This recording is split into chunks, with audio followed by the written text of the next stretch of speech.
Kadumane estate ಪಕ್ಕ ಇದೆ ಒಂದು ರೋಚಕ ರಹಸ್ಯ. ಸಕಲೇಶಪುರದ ಕಾಡುಮನೆ ಎಸ್ಟೇಟ್ ಪಕ್ಕ ಇರುವ ಅರಮನೆ ಗುಡ್ಡವೆಂಬ ಭಯಾನಕ ದಟ್ಟಾರಣ್ಯ ಪ್ರದೇಶ ವಿಜ್ಞಾನಕ್ಕೆ ಒಂದು ಸವಾಲಾಗಿದೆಯೇ?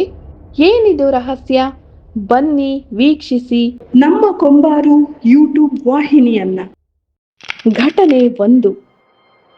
1991ರಲ್ಲಿ ಭಾರತೀಯ ನೌಕಾಪಡೆಗೆ ಸೇರಿದ ಮಂಗಳೂರಿನಿಂದ ಬೆಂಗಳೂರಿಗೆ ಹೊರಟ ಹೆಲಿಕಾಪ್ಟರ್ ಒಂದು ಪಶ್ಚಿಮ ಘಟ್ಟ ಪ್ರದೇಶದ ಕಾಡಿನಲ್ಲಿ ಒಮ್ಮಿಂದೊಮ್ಮೆಲೆ ತನ್ನ ಸಿಗ್ನಲ್ ಕಳೆದುಕೊಂಡು ಕಾಣೆಯಾಗಿ ಬಿಡುತ್ತದೆ.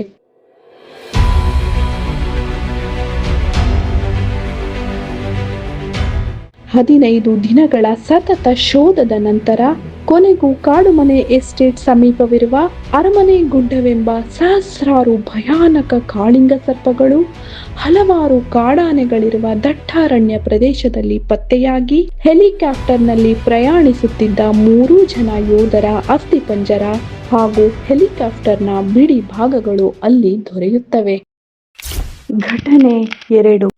ಈ ಘಟನೆ ನಡೆದು ಸರಿಸುಮಾರು 5-6 ವರ್ಷಗಳ ನಂತರ ಇದೇ ಭಾರತೀಯ ಸೇನೆಗೆ ಸೇರಿದ ಬೆಂಗಳೂರಿನಿಂದ ಹೊರಟ ಇನ್ನೊಂದು ಹೆಲಿಕಾಪ್ಟರ್ ಇದೇ ಪಶ್ಚಿಮ ಘಟ್ಟದ ಪ್ರದೇಶದಲ್ಲಿ ಒಮ್ಮಿಂದೊಮ್ಮೆಲೆ ತನ್ನ ಸಿಗ್ನಲ್ ಕಳೆದುಕೊಂಡು ಮತ್ತೆ ಕಾಣೆಯಾಗುತ್ತದೆ. ಬರೋಬ್ಬರಿ 2 ವರ್ಷಗಳ ನಿರಂತರ ಶೋಧದ ನಂತರ ಕೊನೆಗೂ ಈ ಹಿಂದೆ ಪತನವಾಗಿ ಬಿದ್ದಿದ್ದ ಪ್ರದೇಶದ ಸಮೀಪದಲ್ಲಿಯೇ ಈಗಲೂ ಹೆಲಿಕಾಪ್ಟರ್ ಪತನವಾದ ಮಾಹಿತಿ ಮತ್ತು ಅದರೊಳಗೆ ಪ್ರಯಾಣಿಸುತ್ತಿದ್ದ 3 ಜನ ಯೋಧರ ಅಸ್ಥಿಪಂಜರ ದೊರೆಯುತ್ತದೆ. ಘಟನೆ 3.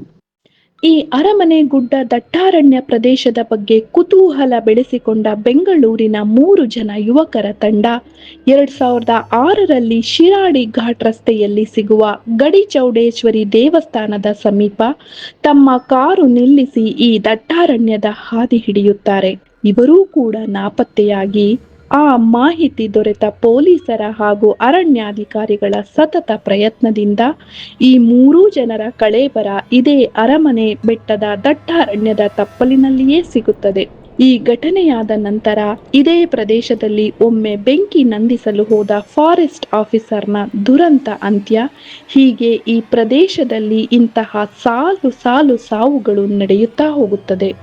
ಇಲ್ಲಿ ಅತ್ಯಂತ ಅಚ್ಚರಿ ಮೂಡಿಸುವ ವಿಸ್ಮಯಕಾರಿ ಸಂಗತಿ ಎಂದರೆ ಮೊದಲನೆಯದಾಗಿ ಈ ಅರಮನೆ ಗುಡ್ಡವೆಂಬ ದಟ್ಟಾರಣ್ಯದ ಸುಮಾರು 1 ಕಿಲೋಮೀಟರ್ ಟ್ರಯಾಂಗಲ್ ಇರುವ ಒಂದು ಭಯಾನಕ ಕಾಡಿನ ಭಾಗಕ್ಕೆ ಬಂದಾಗ ಇಲ್ಲಿ ಗುರುತ್ವಾಕರ್ಷಣ ಶಕ್ತಿ ತೀರಾ ಕುಂಠಿತವಾಗಿರುತ್ತದೆ. ಎರಡನೆಯದಾಗಿ ಆಶ್ಚರ್ಯ ಎಂಬಂತೆ ಇಲ್ಲಿ ಯಾವುದೇ ಮೊಬೈಲ್, ಸ್ಯಾಟಲೈಟ್, GPS ಡಿವೈಸ್ಗಳು ಕೆಲಸ ಮಾಡಲಾರವು. ಮೂರನೆಯದಾಗಿ ಈ ಪ್ರದೇಶಕ್ಕೆ ಕಾಲಿಟ್ಟ ತಕ್ಷಣ ಅಥವಾ ಈ ಪ್ರದೇಶದಲ್ಲಿ ಆಕಾಶದ ಮೇಲಿನ ಯಾನದಲ್ಲಿ ಬಾಹ್ಯ ಸಂಪರ್ಕವೇ ಇನ್ನಿಲ್ಲದಂತೆ ಕಡಿದು ಹೋಗುತ್ತದೆ. ಹಾಗಾದರೆ ಇದಕ್ಕೆ ಇರಬಹುದಾದ ಕಾರಣವಾದರೂ ಏನು? ಇಂದು ವಿಶ್ವಕ್ಕೆ ಸವಾಲಾಗಿ ಹೋಗಿರುವ ಸಾಗರದಲ್ಲಿನ ಬರ್ಮುಡಾ ಟ್ರಯಾಂಗಲ್ನಂತಹ ಭಯಾನಕ ಪ್ರದೇಶ ನಮ್ಮ ಪಶ್ಚಿಮ ಘಟ್ಟದ ಈ ಅರಮನೆ ಗುಡ್ಡ ದಟ್ಟಾರಣ್ಯ ಪ್ರದೇಶದಲ್ಲಿಯೂ ಇದೆಯಾ? ಇಲ್ಲಿಯೇ ಏಕೆ ವಿಮಾನಗಳು, ಹೆಲಿಕಾಪ್ಟರ್ಗಳು ಪತನವಾಗುತ್ತವೆ? ಇಲ್ಲಿಯೇ ಏಕೆ ಜನ ಸಾಲು ಸಾಲಾಗಿ ನಾಪತ್ತೆಯಾಗುತ್ತಾರೆ? ಈ ಬಗ್ಗೆ ಅಗತ್ಯ ವೈಜ್ಞಾನಿಕ ಸಂಶೋಧನೆ ಇನ್ನಷ್ಟೇ ನಡೆಯಬೇಕಿದೆ. ಇಲ್ಲಿಯವರೆಗೆ ಇದರ ಚಿದಂಬರ ರಹಸ್ಯ ಹಾಗೇ ಉಳಿಯುತ್ತದೆ. ಜನ ಸಾಯುತ್ತಲೇ ಇರುತ್ತಾರೆ. ಆದಷ್ಟು ಬೇಗ ಇದಕ್ಕೆಲ್ಲ ಉತ್ತರ ದೊರಕೀತು ಎಂಬ ಆಶಾಭಾವನೆ ನಮ್ಮ ಕೊಂಬಾರು ಯೂಟ್ಯೂಬ್ ವಾಹಿನಿಯದ್ದು. ಪಶ್ಚಿಮ ಘಟ್ಟದ ರೋಚಕ ಕಥೆಗಳು ಕಥಾ ಮಾಲಿಕೆಯಲ್ಲಿ ಮತ್ತೊಮ್ಮೆ ಸಿಗೋಣ ಮುಂದಿನ ಎಪಿಸೋಡ್ನಲ್ಲಿ. ಅಲ್ಲಿಯವರೆಗೆ ಶುಭರಾತ್ರಿ, ಶುಭ ದಿನ. ನೋಡ್ತಾ ಇರಿ ನಮ್ಮ ಕೊಂಬಾರು ಯೂಟ್ಯೂಬ್ ವಾಹಿನಿಯನ್ನ.